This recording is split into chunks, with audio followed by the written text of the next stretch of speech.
আসসালামু আলাইকুম সুপ্রিয় শিক্ষার্থীবৃন্দ, কেমন আছো তোমরা সবাই? তোমাদের জন্য ভাইয়া এখন থেকে প্রত্যেক দিন আমাদের যে বোর্ড কোয়েশ্চেনগুলো আছে সেগুলো আমরা সলভ করাবো, ঠিক আছে?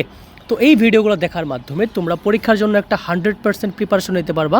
তো প্রত্যেক দিন যেহেতু ভিডিও আসবে, সো তোমাদেরকে আমাদের চ্যানেলের ভিডিও পেতে অবশ্যই সাবস্ক্রাইব করতে হবে, মাস্ট।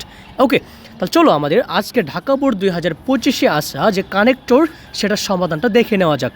প্রথমত কি আছে, Ruma is a student of class 10। Ruma একজন ক্লাস 10-এর শিক্ষার্থী। ওকে, তারপরে ড্যাশ আছে, তারপর লেখা আছে she is meritorious, she never takes pride in her merit. আমাদের এই চ্যানেলের মধ্যে কানেক্টর নিয়ে একটি সম্পূর্ণ ভিডিও দেওয়া আছে, তো সেটা যদি তোমরা দেখতে পারো তাহলে বুঝবা যদি অপোজিট কোনো কিছু বোঝায়, মানে একটা বাক্যের সাথে আরেকটা বাক্য যদি লিঙ্ক আপ করা থাকে, তাহলে যদি কোনো কিছু বিপরীত বোঝায় তাহলে আমরা কি ইউজ করি? তাহলে আমরা দো অথবা অল দো ইউজ করতে পারি, ঠিক আছে? আমরা লিখতে পারি though she is meritorious, she never takes pride in her merit. যদিও সে মেধাবী, সে কখনো কি করে নাই, তার মেধা নিয়ে কি করে নাই, গর্ব করে নাই। She is helpful to all, সে সকলের প্রতি কি সাহায্যশীল বা সাহায্যকারী। ওকে, তারপর লেখা আছে dash any week student comes to her with any problem, she tries to help him অথবা হার। মানে যদি কোনো শিক্ষার্থী তার কাছে কোনো সমস্যা নিয়ে আসে তাহলে সে কী করে, ট্রাই করে তাদেরকে হেল্প করার জন্য। ওকে, তারপর লিখতে পারি ইফ, কি লিখতে পারি? ইফ যদি কোনো মানে দুর্বল স্টুডেন্ট তার কাছে আসে কোনো সমস্যা নেই, তাহলে সে কী করে, তাদেরকে সাহায্য করে। ওকে, আচ্ছা, তারপর আছে she is respectful to the seniors, সে তাদের সিনিয়রদের প্রতি কি অনেক রেসপেক্টফুল বা সম্মান সূচক ব্যবহার করে, তাই তো? আচ্ছা, তারপর লেখা আছে dash affectionate to the others. তারপর কি বলতে পারি? আমরা বলতে পারি অ্যান্ড অ্যাফেকশনেট টু আদার্স। কি বলতে পারি? And affectionate to others. আমি বলে রাখতেছি আমাদের যে কানেক্টর আছে সেটার মধ্যে আনসার কিন্তু মাল্টিপল হইতে পারে বা আনসার অনেকগুলো হইতে পারে, তাই না?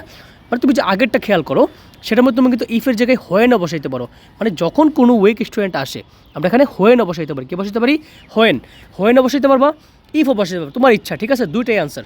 তারপর কি বলতে পারি? সে কি রেসপেক্টফুল সিনিয়রদের প্রতি এবং অ্যাফেকশনেট টু দ্য জুনিয়রদের প্রতি কি সে সৌহার্দ্যপূর্ণ। ওকে, তারপর বলতে পারি she is simple in behaviour. তারপর কি but strict in principal. But কেন বসাইলাম ভাইয়া? দেখো, সে ব্যবহারের দিক দিয়ে কি খুবই সাধারণ, কিন্তু সে নিয়মানুবর্তিতার দিক দিয়ে কি অনেক বেশি কি স্ট্রিক্ট বা কঠোর। তাহলে কি এটা কঠোর কিন্তু বসাইতে পারি না, এটা কি বসাইতে পারি? কিন্তু ইংরেজি কি বাট, কি বসাইতে পারি? বাট। ওকে, তারপর কি বসাতে পারি? সো এভরিওয়ান লাভস হার, তাই সবাই তাই কী করে ভালোবাসে। আমরা কি বসাতে পারি? So everyone loves her. এখন চলো আমরা ভিডিওটাকে একটু কী করি, মানে আমাদের যে পুরো যে কানেক্টর আছে সেটাকে আমরা কী করি, একটু রিক্যাপ করি। Ruma is a student of class 10। Ruma কি একজন ক্লাস 10-এর শিক্ষার্থী।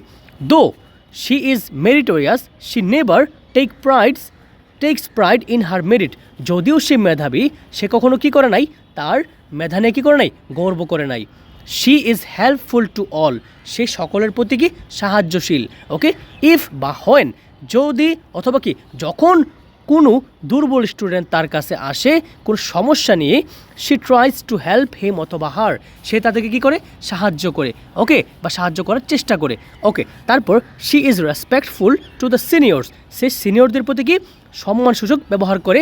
And affectionate to the juniors, এবং জুনিয়রদের প্রতি সে অনেক কি সৌহার্দ্যপূর্ণ। Okay, she is simple in behaviours, সে ব্যবহারের দিক দিয়ে খুবই সিম্পল, কিন্তু সে নিয়মানুবর্তিতার দিক দিয়ে কি খুবই কঠোর, তাই সবাই তাকে পছন্দ করে। So everyone loves her. দেখছো কতটা সহজ কানেক্টরস? তোমাকে জাস্ট এর মিনিংগুলো একটু দেখতে হবে, তাহলেই কেবল তুমি কী করতে পারবা, এর আনসারগুলো খুব সহজেই তুমি কী করতে পারবা, মানে বসাইতে পারবা, ঠিক আছে? সো বেস্ট অফ লাক তোমার পরীক্ষার জন্য।